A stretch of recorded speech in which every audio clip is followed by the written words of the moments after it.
Guys welcome back to my channel. কেমন আছো তোমরা? আশা করি সবাই ভালো থাকবে। তো আজকে আমি বলবো এইটা বলতে চাইছি যে আজকে আমার অনেক বড় স্বপ্ন পূরণ হতে যাচ্ছে, একটা স্বপ্নের বাড়ি। আমরা অনেক দিনেরও ইচ্ছা ছিল যে একটা দোকান ঘর করার, তো ওই ইচ্ছাটা এখন ধীরে ধীরে করে পূর্ণ হচ্ছে। কালকে মিস্ত্রি লেগেছিলো আমাদের বাড়িতে, কালকে ব্লগ বানাতে আমি পারিনি, যেটার জন্য সরি। কেন অনেক হড়বড়ের মধ্যে ছিলাম, আর অনেকেই চেষ্টার পর কালকে মিস্ত্রি লেগেছিলো, অনেক হড়বড়ই ছিলাম, তাই ব্লগটা বানাতে পারিনি। তখন পুরোটা দেখাবো যে কমপ্লিট হয়ে গেছে, ওই বাড়িটা তোমাদের দেখাবো, আমার স্বপ্নের বাড়ি। তো চলো।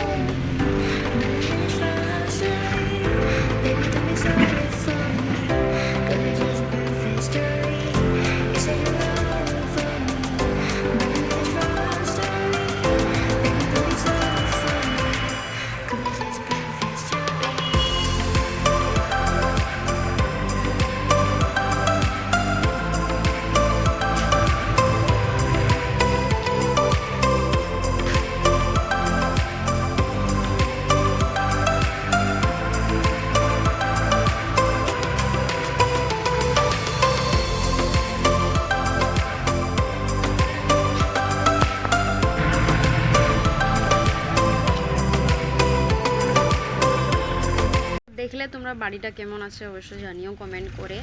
তো আরেকটা কথা, যে এটা অনেক অনেক দিনের ইচ্ছা ছিল। তো আমাদের এখানে বাড়ি তো এমনি আমার পিছন দিকে দেখছো, এগাও তোমার রুম করা হয়েছে। তো অনেক দিনের ইচ্ছা ছিল যে একটা দোকান ঘর খোলা, যেখান থেকে যতবি তুমি কাজ করো না কেন, ঘরে একটা বিজনেস দরকার। তাই বিজনেসটা ঘরে চালাবার জন্য চালানো হয়েছে। আর দোকান ঘরটা এখনো পুরোপুরি কমপ্লিট হয়নি, জাস্ট পলস্তরা হয়েছে। এখন কভার জানলা লাগাবে, অনেকটা এখনো কিছু বাকি আছে। আমি আগের দিকে যাইনি, কেন আগের দিকে অনেকটা উঁচু আছে, ওইদিকে রোড সাইডে, তো ওইদিকে আমি যাইনি। তো আগের দিকটা আমি আরেকদিন আরেকটা ব্লগে আমি আপনাদেরকে দেখাবো। তো আজকের জন্য দেখালাম, কেমন লাগলো দেখো। ছোটো ছোটো স্বপ্ন মানুষের ইচ্ছা থাকে অনেক কিছু করার, তো এটা অনেক দিনের স্বপ্ন আমাদের পূর্ণ হচ্ছে, আর এটার জন্য আমি অনেক খুশি। বাস ভগবানকে এতটা প্রার্থনা করি যেমন জলদি আমাদের স্বপ্নটা পুরোপুরি কমপ্লিট হয়ে যায়। এটা একটা কাপড় দোকান খোলা হবে, যেহেতু আমাদের ইচ্ছা ছিল একটা কাপড় দোকান খোলার, তো এটা কাপড়ের দোকান হবে। তো অনেক কিছুক্ষণ বাকি আছে, যেমন কি তোমার প্লাই, কাপড় টুপড়, অনেক কিছু আছে, অনেক জিনিস আছে, কোনো পুরোপুরি কমপ্লিট হয় না। তো ওখান ধীরে ধীরে বনছে। আমি আশা করছি যে যেমন দুর্গাপুজোর হাফ ইয়া 55 তক হয়ে যায় কমপ্লিট, কিন্তু এখন কমপ্লিট কতদিন তো হয় এটা তো আমি জানি না। বাস কাল মিস্ত্রি লেগেছিলো, তো কাল একটু হড়বড়ের মধ্যে ছিলাম। কালকে ভেবেছিলাম যে ব্লগটা বানাবো, কিন্তু সময় হয়নি, আর তাই আজকে ব্লগটা আমি বানালাম। কালকে অনেক কালকে ঝড় বৃষ্টিও হয়েছিল, তাই আধার লাইট মাইট ছিল না, তার মধ্যেও দাদারা কাকুরা কাজ করে দিয়ে গেছে, আর ওনার অনেক সুন্দর কাজ করে অনেক জলদি দোকান ঘরটার প্রস্তার কমপ্লিট করেছে।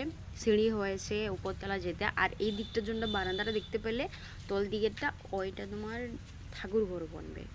ওইটা ঠাকুর ঘর বানা হবে, এখনও রুম, যখন ঘর দুয়ার সব তোমার স্থাপনা হওয়ার পর তখন ওটা ঠাকুর ঘর করা হবে। ওই দিকটা গেপ জন জিনিসটা আছে, ওই যে দোকান ঘরটা যেতে জন 3টা সিঁড়ি দেখতে পেলে, ওই 3টা সিঁড়ি দিয়ে ওইটা দোকান ঘরে এতটা গেপ থাকবে। আরেক দিকটা থাকবে তোমার ঠাকুর ঘর, ওইখানে ঠাকুরের তাক দেওয়া আছে, ওই ঠাকুর ঘরটা ওই দিকে বনবে। তো অনেক ইচ্ছা ছিল একটা ঠাকুর বানাবাম, ঠাকুর ঘর বানাবার অনেক ধরনের ইচ্ছা ছিল একটা, তো পার্সোনালি হয়ে গেছে, আর আমি তার জন্য অনেক খুশি। তো কেমন লাগলো তোমাদেরকে অবশ্যই জানিও, কমেন্ট করবে তোমরা যে এই ব্লগটা তোমাদেরকে কেমন লাগলো। অনেকদিন পর ছাড়ছি, কিন্তু আজকাল সময় হচ্ছে না আমার। তো ঠিক আছে, বাই বাই, আরেকটা ভিডিও দেখা হবে, ততক্ষণ তো ভালো থেকো, বাই।